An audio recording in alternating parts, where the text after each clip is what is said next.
దేవుని చేత ఎన్నిక చేయబడినటువంటి దావీదు రాజు దేవునికి ఇష్టమైనటువంటి వాడుగా ఉన్నాడని వాక్యంలో మనం చూడగలుగుతున్నాం కదా.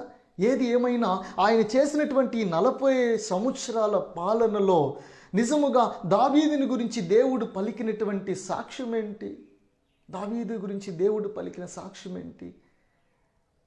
దావీదు పట్ల దేవుని యొక్క ఉద్దేశం ఏంటి? అసలు దావీదు దేవునిని ఎంతగా ప్రేమించాడు? ఆయన పాపము చేశాడు కదా, సౌలు కూడా చేశాడు. మరి మొదటి రాజు అయినటువంటి సౌలు, రెండవ రాజు అయినటువంటి దావీదు, వీళ్ళిద్దరి మధ్య చాలా వ్యత్యాసం ఉంది. ఇద్దరు కూడా దేవుని చేత ఎన్నిక చేయబడిన వారే, ఇద్దరు కూడా సమయాల ద్వారా అభిషేకించబడినటువంటి వారే. కానీ ఇద్దరు పాపము చేసినప్పుడు హృదయానుసారముగా మనస్ఫూర్తిగా దేవుని దగ్గర పశ్చాత్తాపడినటువంటి వాడు దావీదు. తన పాపమును ఒప్పుకొని విడిచిపెట్టినటువంటి వాడు దావీదు. నాతాను చేత గద్దించబడినప్పుడు ఆయన హృదయ వేదనతో దేవుని దగ్గర ఆయన ప్రార్థించడం, కీర్తనాకారుడైనటువంటి దావీదు విషయంలో ఆయన అంతరంగమును మనము చదువుతూ ఉన్నప్పుడు దేవునిని మనం ఎంతగా అర్థం చేసుకుంటున్నామో దావీదును కూడా అంతగానే ఆయన మాటల ద్వారా మనం అర్థం చేసుకోవచ్చు. దేవుని పట్ల ఆయనకు ఉన్నటువంటి ప్రణాళిక, దేవుని పట్ల ఆయనకు ఉన్నటువంటి ఉద్దేశము, దేవుని పట్ల ఆయనకు ఉన్నటువంటి భక్తి, విశ్వాసము, జీవితము, యథార్థత ఎంత గొప్పది అంటే ఆత్మీయత యొక్క అంచులలో ఆయన నడిచేటువంటి వాడు. నీతి జీవితం యొక్క అంచుల మీద ఆయన తిరిగి వచ్చేవాడు. నీతి జీవితం అనేటువంటిది తన యొక్క హృదయము నిండా కూడా అది పొంగిపోతున్నటువంటిదిగా ఉంటుంది. అందుకే దేవుని దగ్గర దావీదుకు ఉన్నటువంటి స్వతంత్రం ఎక్కడ కూడా ఎవ్వరికి కూడా ఒకవేళ ఉండకపోవచ్చు. దావీదుకి దేవుని పట్ల ఉన్న స్వతంత్రం చూడండి. ఆయన వాక్యం అంటే, ఆయన మాటలంటే, ఆయన ధర్మశాస్త్రం అంటే ఎంత ఆయన ఇష్టపడేటువంటి వాడు. దేవుని వాక్యం అంటే, దేవుని మాటలంటే, ఆయన కీర్తనలు రాస్తూ ఉన్నప్పుడు వాక్యం మీద ఆయనకున్నటువంటి అభిప్రాయము, దేవుని మీద ఆయనకున్నటువంటి భక్తి, దావీదు కీర్తనలు మనం చదువుతూ ఉన్నప్పుడు దేవుని పట్ల ఆయన ఎంత గొప్ప వ్యక్తిత్వం కలిగిన వాడుగా ఉన్నాడో దావీదుని గురించి మనం చదువుతూ ఉన్నప్పుడు నిజముగా దావీదు దేవునిని ఏ మాటతో పిలిచాడు? అందరూ సహజంగా దేవుడు లేకుంటే ప్రభువు ఈ పదాలతో పలుకుతారు. దావీదు అంటాడు, నా దేవా, నా దేవా. ఎంత గొప్ప మాట అండి అది. నా దేవా అని పలికినటువంటి వారిలో దావీదు ఉంటాడు. ఈ పదం ఒకవేళ ఎవరు పలికి ఉండరేమో, కానీ నా దేవా అనేటువంటి మాట దావీదు ఎంత చక్కగా తన హృదయములో నుండి దేవుడిని పిలుస్తాడు. నా దేవా అని. నా దేవా, యేసు ప్రభు పలికేటువంటి మాట అది. నా దేవా, నా దేవా, నన్నెందుకు చేయి విడిచితివి? నా దేవా అని పలికినటువంటి వారిలో దావీదు తన కీర్తనలో మాట్లాడుతూ ఉన్నప్పుడు దేవునితో ఆయన ఎంత సంబంధం కలిగి ఉన్నాడు. దావీదు దేవుని పట్ల ఉన్న స్వతంత్రం ఏంటంటే, ఒక చిన్న బిడ్డ తన తల్లి మీద ఆధారపడి జీవించినట్లుగా దావీదు యొక్క హృదయము దేవుని పట్ల ఉంటుందంట. దావీదు దేవుని పట్ల ఎలా జీవించేటువంటి వాడు మనం వాక్యానుసారంగా అనేకమైన పర్యాయములు చదువుతూ వెళ్తూ ఉన్నప్పుడు దావీదు దేవుని పట్ల ఆయన ఎటువంటి గొప్ప విషయాలను కనుపరుస్తూ ఉంటాడంటే, నిజముగా ఒక చిన్న బిడ్డ తల్లి మీద ఆధారపడినట్లు దావీదు దేవుని మీద ఆధారపడినటువంటి వాడుగా ఉంటాడు. ఆధారపడి ఉంటాడు. తల్లి మీద చిన్న బిడ్డ ఆధారపడి తన కాలు మీద పండుకుని దేవుని దగ్గర లాలన పొందినట్లుగా దావీదు దేవుని దగ్గర నుండి అటువంటి ఆదరణ పొందుతాడు. ఆయన పాపము చేసినప్పటికీ కూడా చూడండి, సౌలు ఉన్నాడు, ఆయన పాపం చేశాడు, దేవుని మాట వినలేదు. దావీదు కూడా ఒక స్త్రీ విషయంలో పాపం చేశాడు. కానీ ఇద్దరు ఒకే పాపము చేసినప్పటికీ కూడా, కానీ ఇక్కడ నిజమైనటువంటి పశ్చాత్తాపముతో దేవుని దగ్గర ఒప్పుకొని చాలా కృషించిపోయింది ఎవరు అంటే దావీదే. అందుకే దావీదు అంటే దేవునికి ఇష్టం. దావీదంటే దేవునికి ఎంత ఇష్టం. నిజంగా దేవుడు ఒక వ్యక్తిని గూర్చి ఇతడు నా ఇష్టానుసారుడు, నా చిత్తానుసారుడు అని పలకడం. చూడొచ్చు వాక్యములో నుండి అపోస్తల కార్యముల గ్రంథంలో మనము చదివితే దావీదుని గురించి దేవుడు పలికినటువంటి మాట అపోస్తల కార్యముల గ్రంథం 13వ అధ్యాయము 22వ వచనంలో ఒక మాటను మనము చదువుతూ ఉన్నప్పుడు ఇక్కడ రాయబడి ఉన్నటువంటి మాటలను మనము చూడాలి. చూడండి, దేవుడు ఎంత గొప్పగా దావీదుని గూర్చి సాక్ష్యము పలికాడు. 13వ అధ్యాయము 22వ వచనములో ఒక మాట ఉంటుంది. ఇక్కడ రాయబడి ఉన్నటువంటి మాటలను మనం చదువుతూ ఉన్నప్పుడు దావీదుని గురించి రాయబడినటువంటి మాటలు, తరువాత అతనిని తొలగించి, అంటే సౌలును తొలగించి, తరువాత అతనిని తొలగించి దావీదును వారికి రాజుగా ఏర్పరిచెను. మరియు ఆయన, నేను యెష్షయి కుమారుడైన దావీదును కనుగొంటిని, అతడు నా ఇష్టానుసారుడైన మనుషుడు, అతడు నా ఉద్దేశములన్నీ నెరవేర్చునని చెప్పి అతనిని గూర్చి సాక్ష్యమిచ్చెను. ఏంటంటే, ఒక మనిషి గురించి దేవుడు ఇంత గొప్ప సాక్ష్యము. అతడు నా ఇష్టానుసారుడైన మనుషుడు, అతడు నా ఉద్దేశములన్నీ ఎరిగి. దేవుని ఉద్దేశములు మనిషికి ఎంత గొప్ప మాట అండి ఇది. నిజముగా దేవుని ఉద్దేశాలు మనుషులకి ఎలా తెలుస్తాయి? మనుషుని యొక్క ఉద్దేశాలు దేవునికి తెలుస్తాయి. మనుషుని యొక్క ఆలోచనలు దేవునికి తెలుస్తాయి. మనుషుల హృదయ రహస్యాలు దేవునికి తెలుస్తాయి. కానీ దేవుని ఆలోచనలు మనిషికి తెలియటం ఏంటి? దేవుని ప్రణాళికలు మనిషికి తెలియటం ఏంటి? దేవుని రహస్యాలు మనిషికి తెలియటం ఏంటి? ఎలా చూడగలిగాడు అంటే, ఆయన ఆత్మానుసారమైనటువంటి స్థితిలో ఒక వ్యక్తి ఒక సిల్క్ క్లాత్తో ముసుగు వేసుకుని చూస్తూ ఉన్నప్పుడు ఒకదానిని ఎలాగైతే అది బూజరుగా లేకుంటే లైట్ షేడ్లో ఒక రూపం కనబడుతుందో, ఆ విధంగా ఆత్మానుసారముగా ఆయన దేవునిని చూస్తూ ఉన్నప్పుడు ఆ విషయాలు కూడా ఆధ్యాత్మికంగా ఆయన అలాగే చూడగలిగాడంట.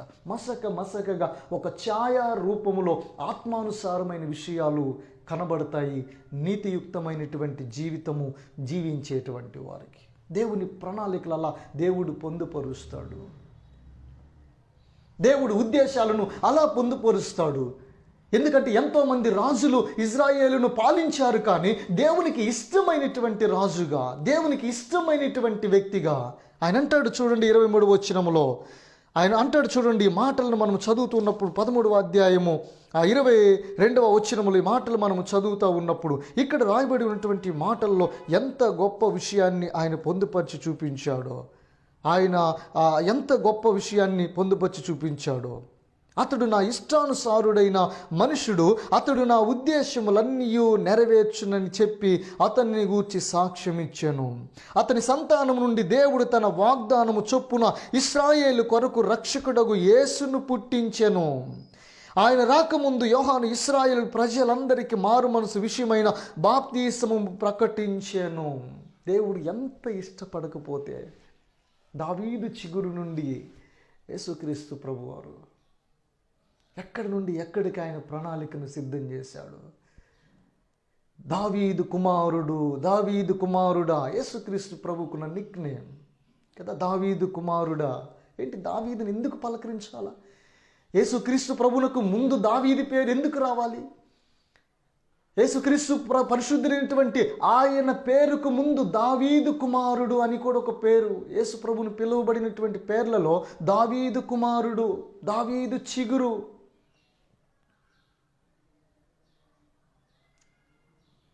కాబట్టి యేసుక్రీస్తు ప్రభువునకు పేరుకు ముందు కూడా దావీదు యొక్క పదమును పోల్చాడంటే, అంటే దేవునికి ఎంత ఇష్టమైనటువంటి వాడు, ఎంత గొప్ప జీవితం దావీదు యొక్క జీవితం. దావీదు దేవునితో ఉన్న సంబంధం, దావీదుకి దేవునికి ఉన్న మధ్య సంబంధం ఎంత ఆధ్యాత్మికంగా ఐక్యముగా కనబడుతుందో. దేవుని ప్రణాళికలను, ఆయన ఉద్దేశాలన్నిటిని కూడా ఆయన ఎరిగిన వాడుగా ఉన్నాడంట. సౌలు రాజు దావీదు యొక్క ఉద్దేశం, దావీదు మనసు ఎలాంటిది, దావీదు హృదయము ఎలాంటిది అని మనం చదువుతూ ఉన్నప్పుడు దావీదుకు ఉన్నటువంటి క్వాలిటీస్ ఉన్నాయి బైబిల్లో. దావీదు క్వాలిటీస్ బయటికి కనిపించాలంటే ఇంకొక రాజుని పక్కన నిలబెట్టి దావీదుని చూడాలి. సౌలును మనం చూసుకుందాం. సౌలుకి దావీదుకు ఉన్నటువంటి మధ్య వ్యత్యాసం చాలా ఉంది. దావీదు ఎలాంటి వాడు, దేవునికి ఇష్టమైనటువంటి వాడు. కానీ సౌలు ఎలాంటి వాడు, మనుషులకు ఇష్టమైనటువంటి వాడు. దావీదు దేవునికి ఇష్టమైన వాడైతే సౌలు మనుషులకు ఇష్టమైన వాడు. దావీదు దేవుని దగ్గర నుండి ఘనత కోరుకుంటే సౌలు మనుషుల దగ్గర నుండి ఘనత కోరుకున్నాడు. కాబట్టి దావీదు దేవునికి హృదయానుసారుడు, ఆయన ఇష్టానుసారుడు. అదేవిధంగా దావీదు యొక్క స్థానంలో సౌలును చూచినప్పుడు సౌలుకి దావీదుకి ఉన్న మధ్య వ్యత్యాసము, దావీదు దేవునికి ఇష్టానుసారుడు, సౌలు మాత్రము మనుషులకు ఇష్టానుసారుడు. చదివాం అపోస్తలుల కార్యం 13వ అధ్యాయంలో 22వ వచనములో, దావీదు నా ఇష్టానుసారుడు, నా సంకటములు లేకుంటే నా ఆలోచనలన్నీ కూడా, అతడు నా ఇష్టానుసారుడైన మనుషుడు, అతడు నా ఉద్దేశములన్నీ నెరవేర్చునని. నా ఉద్దేశములు ఏవైతే ఉన్నాయో, నేనేదైతే చేయాలనుకుంటున్నానో అవన్నీ కూడా నెరవేర్చేవాడు. నా స్థానములో, నా నామమును బట్టి నా ఉద్దేశములన్నిటిని కూడా ఆయన ఎరిగి వాటిని నెరవేర్చేటువంటి వాడు. ఇంత గొప్ప విషయము. దేవునికి ఇష్టమైన వాడు దావీదు, మనుషులకు ఇష్టమైన వాడు సౌలు. చూడండి పరిశుద్ధ వాక్య భాగములో దావీదు దేవునికి ఇష్టానుసారుడైతే సౌలుకున్న వ్యత్యాసం, అంటే దావీదు పట్ల సౌలు యొక్క వ్యత్యాసం మనం చూడొచ్చు. వీళ్ళిద్దరి మధ్య కూడా మనం చూడండి, మొదటి సమూయేలు గ్రంథములో ఒక మాట ఉంటుంది. మొదటి సమూయేలు గ్రంథము 18వ అధ్యాయము 6 వచనము నుండి 18వ అధ్యాయము 6 వచనము నుండి 8 వచనాల వరకు మనము చదువుదాం. పరిశుద్ధ వాక్య భాగంలో నుండి అందరూ కూడా వాక్యాన్ని తీయండి, బైబిల్ తెరచి. మొదటి సమూయేలు గ్రంథము 18వ అధ్యాయము 6 వచనము నుండి 8 వచనాల వరకు మనం చదివితే, దావీదు ఫిలిష్తీయుని హతము చేసి తిరిగి వచ్చినప్పుడు స్త్రీలు ఇశ్రాయేలీల ఊళ్ళన్నిటిలో నుండి తంబురతోనూ సంభ్రముతోనూ వాద్యములతోనూ పాడుచు నాట్యమాడుచు రాజైన సౌలును ఎదుర్కొనుటకై వచ్చిరి. ఆ స్త్రీలు గాన ప్రతిగానము చేయుచు వాయించుచు సౌలు 1000 కొలదియు దావీదు 10,000 కొలదియు శత్రువులను హతము చేసిరనిరి. ఆ మాటలు సౌలునకు ఇంపుగా ఉండనందున అతడు బహు కోపము తెచ్చుకొని, వారు దావీదునకు 10,000 కొలది అనియు నాకు 1000 కొలది అనియు స్తుతులు పాడిరే, రాజ్యము తప్ప మరి ఏమి అతడు తీసుకొనగలడు అనుకొనెను. కాబట్టి నాటి నుండి సౌలు దావీదు మీద విషపు చూపు నిలిపెను. అంటే దావీదుకి దేవునికి మధ్యలో దావీదుకి ఆ సౌలుకు మధ్యలో ఉన్నటువంటి వ్యత్యాసము ఏంటి అంటే, దావీదు హృదయం ఏంటో సౌలు యొక్క హృదయం ఏంటో, దావీదు మనసేంటో సౌలు యొక్క మనసేంటో, ఈ వ్యత్యాసం మనకు కనబడుతుంది. ఏంటి అంటే, సౌలు ఇక్కడ అంటున్నాడు, మనుషుల యొక్క మెప్పును కోరుకుంటూ, మనుషులు ఏ విధమైన స్థుతి నాకు ఇచ్చారు, నాకు 1000 కొలదియు దావీదుకు 10,000 కొలది స్తుతులు పాడిరే. దావీదు 10,000 కొలది మంది శత్రువులను జయించాడు అని, 10,000 కొలది శత్రువులను హతము చేశాడు అని, సౌలు 1000 కొలది శత్రువులను హతము చేశారు అని ప్రజలు కేకలు వేస్తా దావీదును మెచ్చుకుంటా ఉన్నప్పుడు ఆ మెప్పు సౌలునకు ఎంత మాత్రము కూడా ఇంపైనదిగా లేదు. ఎందుకు అంటే, ఇక్కడ మనుషుల యొక్క ఘనతను, మనుషుల దగ్గర నుండి మెప్పును, మనుషులు తనను ఇష్టపడేటువంటి విధంగా, మనుషులు తనను పొగిడేటువంటి విధంగా, మనుషులు తనను హెచ్చించేటువంటి విధంగా సౌలు యొక్క హృదయములో నాటుకుపోయి ఉంది ఈ యొక్క విషబీజము. కాబట్టి మనుషులు మెప్పు కావాలని, మనుషుల ఘనత కావాలని, మనుషుల యొక్క పొగడ్త కావాలని సౌలు ఎంతగానో తహతహలాడిపోతూ ఉన్నాడు. కానీ దావీదు యొక్క జీవితంలో అయితే దావీదు ఇలాంటి ప్రణాళిక ఎప్పుడు కూడా తన హృదయంలో చూపించలేదు. మనుషులు మెప్పును కోరుకోలేదు ఆయన, మనుషుల ఘనతను కోరుకోలేదు ఆయన. కాబట్టి దావీదు హృదయమును దేవుడు ఎప్పుడు చిన్నప్పుడే, ఆయన చిన్న నాటినప్పుడే ఆయన పరిశీలన చేస్తూ ఉన్నప్పుడు దేవుడు దావీదుని గురించి పలికినటువంటి మాటల్లో ఒక వాక్యం మనకు గుర్తొస్తూ ఉంది. ఇప్పుడు ఆయన హృదయమును లక్ష్యపెట్టువాడు. మనుషులు పై రూపాన్ని చూస్తారు, కానీ దేవుడు మాత్రం దేన్ని చూస్తాడు? ఆయన హృదయమును, అంతరంగమును ఆయన పరిశీలించేవాడు. మనుషులైతే పై రూపాన్ని చూస్తారు, మనుషులైతే పైన రూపాన్ని, పైన అలంకరణ చూస్తారు, కానీ దేవుడు మనుషులను పై రూపాన్ని చూస్తారు, కానీ దేవుడు మాత్రము హృదయమును, లోపల అంతరంగమును చూస్తాడంట. ఆయన హృదయ శుద్ధిని చూస్తాడు, ఆయన మనసును చూస్తాడు. ఆయన నీ మనసు ఎలాంటిది, నీ హృదయం ఎలాంటిది, నీ ప్రేమ, నీ కనికరం మనుషుల పట్ల నీకున్నటువంటి ఆలోచనలు ఏంటివి దేవుడు చూస్తాడు. కానీ ఇక్కడ దావీదు కోరుకున్నాడు మనుషుల యొక్క మెప్పును కోరుకొని, నాకు 1000 కొలది, దావీదుకు 10,000 కొలది. ఆ మాట ఆయనకు ఇంపుగా ఉండనందున ఏం చేశాడు అంటే అది మొదలుకొని దావీదు మీద అతడు విషపు చూపు నిలిపెను. ఈ చూపు చాలా డేంజర్. పెదాల్లో విషం ఉంటుంది, నాలుకలో విషం ఉంటుంది, పళ్ళ మధ్య విషం ఉంటుంది, బైబిల్లో ఇవన్నీ ఉన్నాయి. కానీ చూపులో కూడా విషం ఉంటుందా? మనిషి దృష్టిలో కూడా విషం ఉంటుందా? ఎస్, ఉంటుంది. దేవుడు అన్నాడు ఇక్కడ, అది మొదలుకొని, వాక్యంలో రాయబడి ఉంది. ఆ మాట అతనికి ఇంపుగా ఉండనందున ఏం చేశాడు అంటే, కాబట్టి నాటి నుండి సౌలు దావీదు మీద విషపు చూపు నిలిపాను. చంపబోయాడు ఆయన. తన ఈటిని ఒకసారి విసిరాడు దావీదు మీదికి. నిజంగా ఏ ఒక్క రాజు గురి తప్పదు.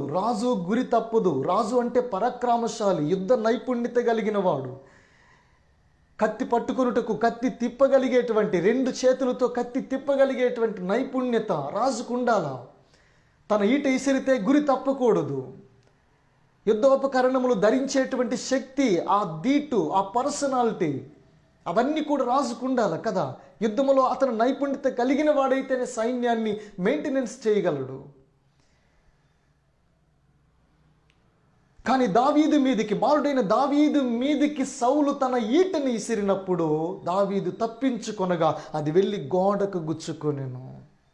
విషపు చూపు నిలిపాడు. ఎందుకంటే దావీదును ప్రజలు మెచ్చుకోవడం ఇష్టం లేదు.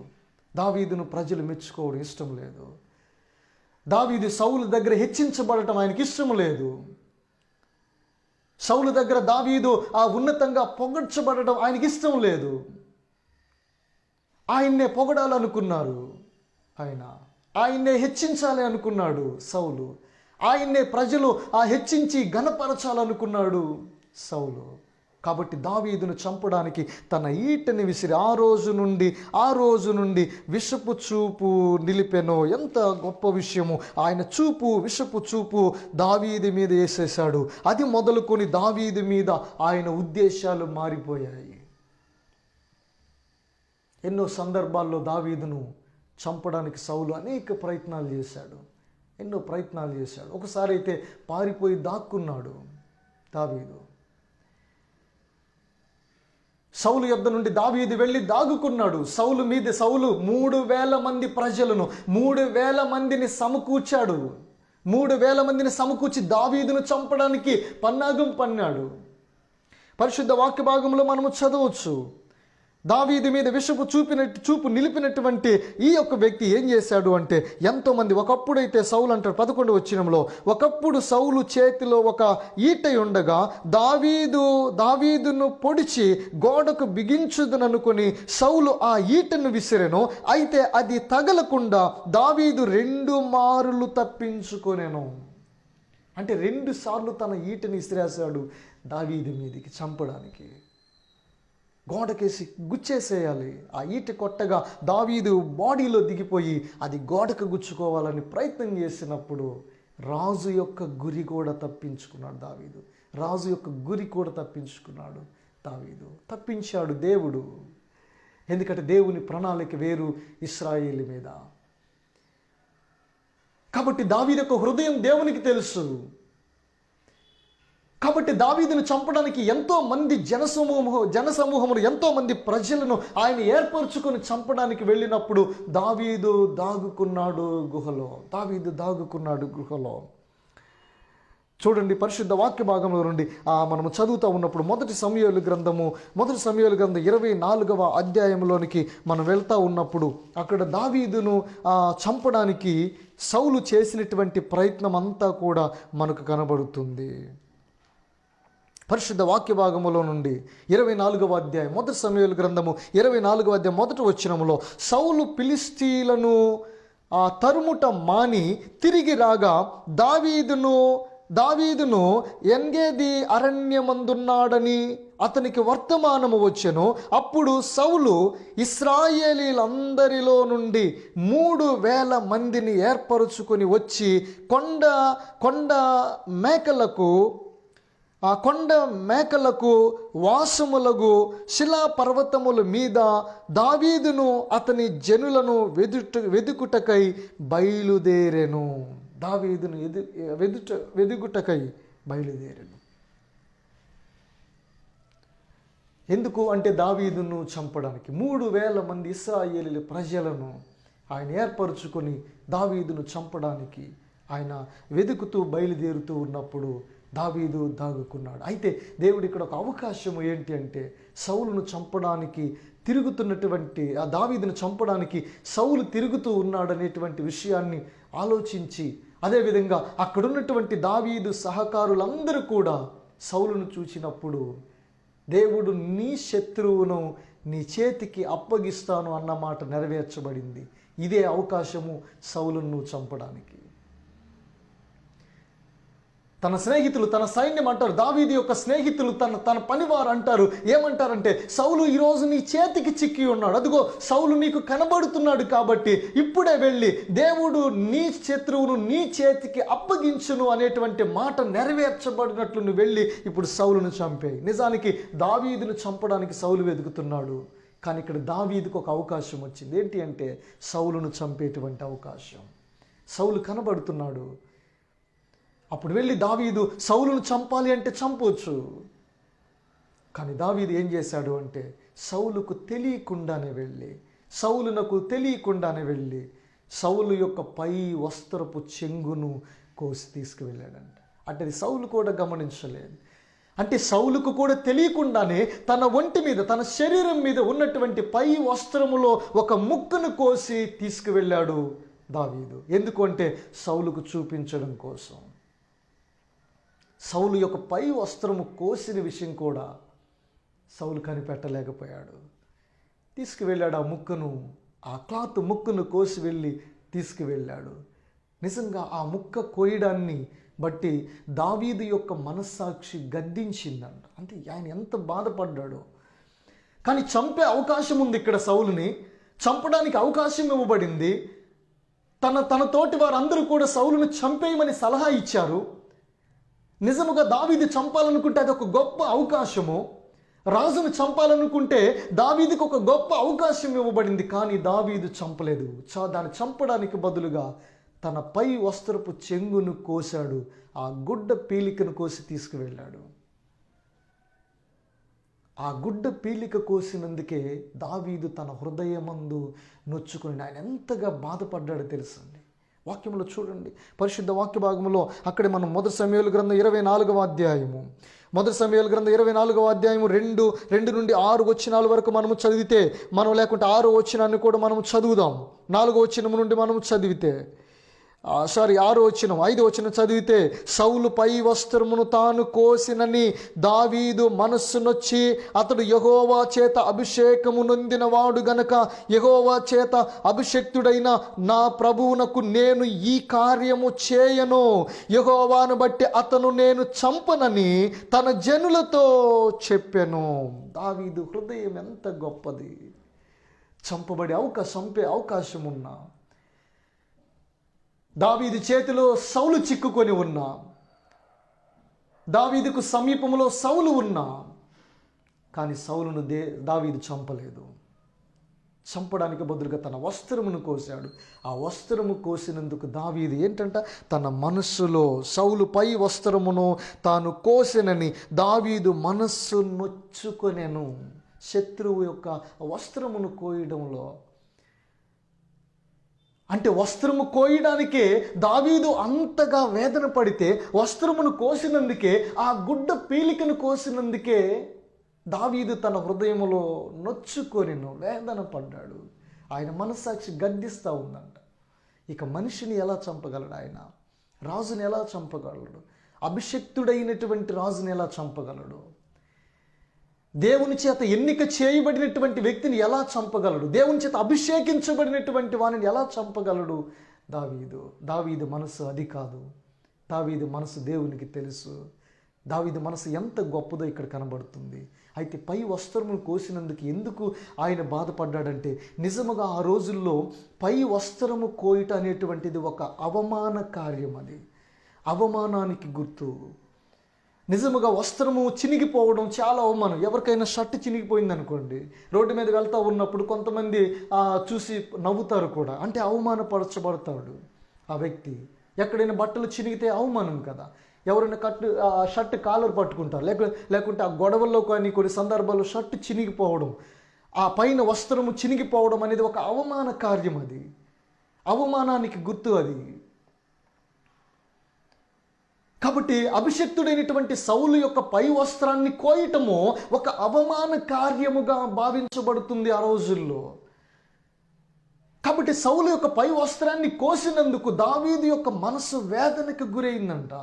వేదనకు గురై బాధపడిపోయాడు ఆయన. అభిషిక్తుడైనటువంటి నా యజమాని పై వస్త్రాన్ని కోయడం ఆయన ఎంతగా తన హృదయము నొచ్చుకున్నాడో, బాధపడ్డాడో, వేదన పడ్డాడో. దావీదు యొక్క హృదయం ఏంటో మనకి ఇక్కడ తెలుస్తుంది. ఆయన మనుషుల పట్లే కాదు, దేవుని పట్ల ఆయన ప్రణాళిక ఎలాగుంటుందో తెలుస్తుంది. దేవుని చేత అభిషిక్తుడైనటువంటి సౌలును ఆయన వస్త్రాన్ని కోసినందుకే ఆయన ఎంతగా వేదన చెందాడో. నిజంగా లోకంలో కూడా మీరు గమనించండి, అభిషిక్తులైనటువంటి సేవకులు ఉంటారు. సౌలు వంటి సేవకులు ఉంటారు, దావీదు వంటి సేవకులు ఉంటారు. సౌలు వంటి సేవకులు ఉంటే పర్వాలేదు, కానీ దావీదు వంటి సేవకులు ఉన్నట్లయితే, దావీదు అవమాన కార్యముగా భావించినటువంటి విషయాన్ని అభిషిక్తుడైనటువంటి సౌలు విషయంలో ఆయన ఎంత జాగ్రత్త, ఆయన బి కేర్ఫుల్, ఎంత జాగ్రత్తగా ఉన్నాడండి దేవుని సేవకుని విషయంలో. అభిషిక్తుడైన నా యజమానిని అంటాడు. ఎందుకు ఆయన పై వస్త్రమును కోసినందుకు వేదన పడ్డాడు. పౌలు పై వస్త్రము తాను కోసినని దావీదు మనసునొచ్చి, ఇతడు యెహోవా చేత అభిషేకము నొందినవాడు గనక యెహోవా చేత అభిషిక్తుడైన నా ప్రభువునకు నేను ఈ కార్యము చేయును, యెహోవాను బట్టి అతనిని నేను చంపను అని తన జనులతో చెప్పెను. ఈ మాటలు చెప్పి దావీదు తన జనులను అడ్డగించి సౌలు మీదికి పోనీయక వారిని ఆపెను.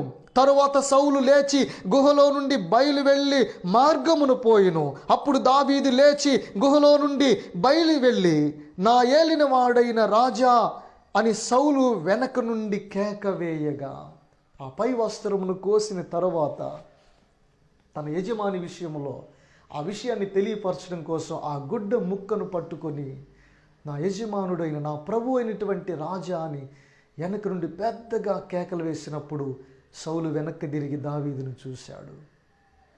నిజంగా ఈ మాటలు చదువుతూ ఉన్నప్పుడు నేను చాలా ఒక విధంగా అయితే వేదన పడ్డాను, ఒక విధంగా సంతోషం. దేవుని కార్యం ఇంత గొప్పగా ఉంటుందా? ఈ మాటలు చదువుతూ ఉన్నప్పుడు వాక్యంలో ఎప్పుడు చదివినా కూడా ఈ మాటలు నాకు ఎంతగా నచ్చుతాయంటే, సౌలు పై వస్త్రాన్ని కోసి దావీదు ఆ గుహలో నుండి తన యజమానిని పిలిచి నా ప్రభు అయినటువంటి రాజా అని పిలవగానే సౌలు వెనక్కి తిరిగి చూసినప్పుడు ఆ వస్త్రపు ముక్కను చూపించి, ఇదిగో ఈ దినమున దేవుడైనటువంటి యెహోవా నిన్ను నా చేతికి అప్పగించాడు, చంపడానికి అవకాశం ఉన్నా నేను నిన్ను చంపలేదు. నిజముగా ఈ వస్త్రము కోసినటువంటి నేను నిన్ను చంపడం పెద్ద లెక్క కాదు. నీకు తెలియకుండానే నీ పై వస్త్రాన్ని కోసి నేను తీసుకురాగా నిన్ను చంపడం నాకు పెద్ద విషయము కాదు, అది లెక్క కాదు. నేను నిన్ను చంపాలనుకుంటే ఎప్పుడో చంపేవాడిని. కానీ నా మీద నన్ను గురించి నిన్ను చంపాలి అని దావీదు అనుకుంటున్నాడని నీకు తెలియపరిచినటువంటి మాటలను బట్టి మీరు నమ్మారు. కానీ నిన్ను చంపే ఉద్దేశం నాలో లేదు. నిన్ను చంపే ఉద్దేశం నాలో లేదు. నేను నిన్ను చంపాలనుకోవడం లేదు. నన్ను నమ్మమని దావీదు తన యజమానితో కేకలు వేసినప్పుడు సౌలు కూడా అక్కడ పశ్చాత్తాప పడిపోయాడంట.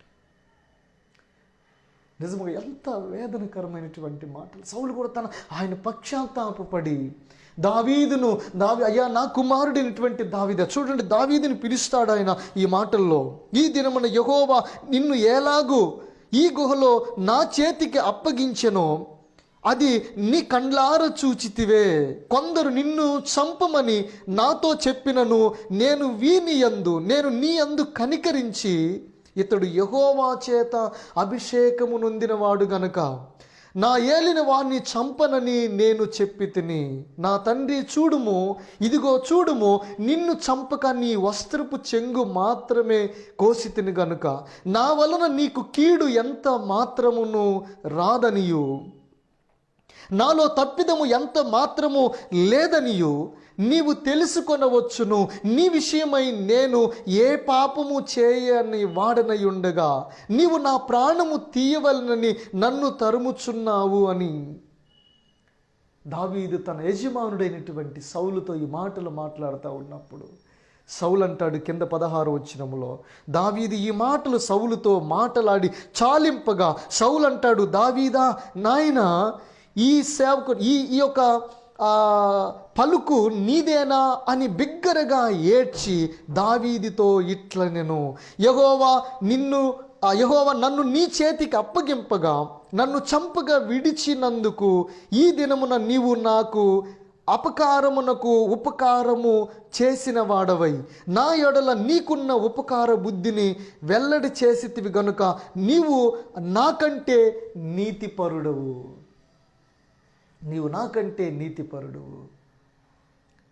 నాయనా దావీదా, ఈ స్వరము నీదేనా, ఈ పలుకు నీదేనా అన్నప్పుడు అవును నాదే అన్నప్పుడు సౌలు అంట బహుగా ఏడ్చాడంట. ఆయన బిగ్గరగా ఏడ్చి ఎందుకు అంత పశ్చాత్తాపం సౌలులో? దావీదు పట్ల సౌలుకి ఎందుకు అంత పశ్చాత్తాపం కలిగింది అంటే దావీదు యొక్క హృదయము అది శత్రువు చేతికొచ్చినా కూడా ఆయన చంపలేదు. అభిషక్తుని మీద చెయ్యి వేయడానికి కనీసం వస్త్రము కోసినందుకు ఆయన హృదయ వేదన పడిపోయాడు. సౌలుకు దావీదుకున్న వ్యత్యాసం మనం చూస్తూ ఉన్నప్పుడు దావీదు యొక్క హృదయం ఏంటో ఇక్కడ మనకు కనబడుతుంది. దావీదు యొక్క హృదయం ఏంటో మనకు కనబడుతుంది. సౌలు కూడా అంటే అంత చంపాలని పగబట్టి వెంబడించుచున్నటువంటి సౌలు యొక్క హృదయము కూడా కరిగించి వేశాడు దావీదు. నేను నీకు కీడు చేయదలచడం లేదు, ఎందుకు నీవు నన్ను చంపాలనుకుంటున్నావు? ఇదిగో దేవుడు నిన్ను నాకు అప్పగించాడు, కానీ నేను నిన్ను చంపక నీ పై వస్త్రాన్ని కోశాను అన్నప్పుడు శత్రువుకు కూడా కన్నీటిని పుట్టించిన వాడు దావీదు. శత్రువు కూడా క్షమించి తన యొక్క పాదాల దగ్గరికి నడిపించేటువంటి మనస్సాక్షి కలిగినటువంటి వాడు దావీదు. అలాంటి గొప్ప నీతిపరుడు, నాకన్నా నీవే నీతిపరుడు అంటాడు సౌలు ఇక్కడ. దేవుడు నన్ను నీ చేతికి అప్పగించిన, నన్ను చంపలేదు కనుక నాకన్నా నీవే నీతిమంతుడవు అంటాడు. దావీదు ఎందుకు దేవునికి ఇష్టానుసారుడు?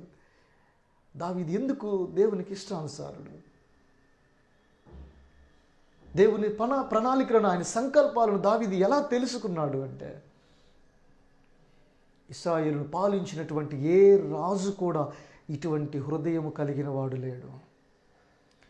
ఇశ్రాయేలును పరిపాలించినటువంటి ఏ రాజు కూడా, ఎంతమంది ఇశ్రాయేలు మీద సింహాసనాన్ని అధిష్ఠించినా కూడా ఏ రాజు కూడా దావీదు ఎంటి హృదయము కలిగిన వాడు.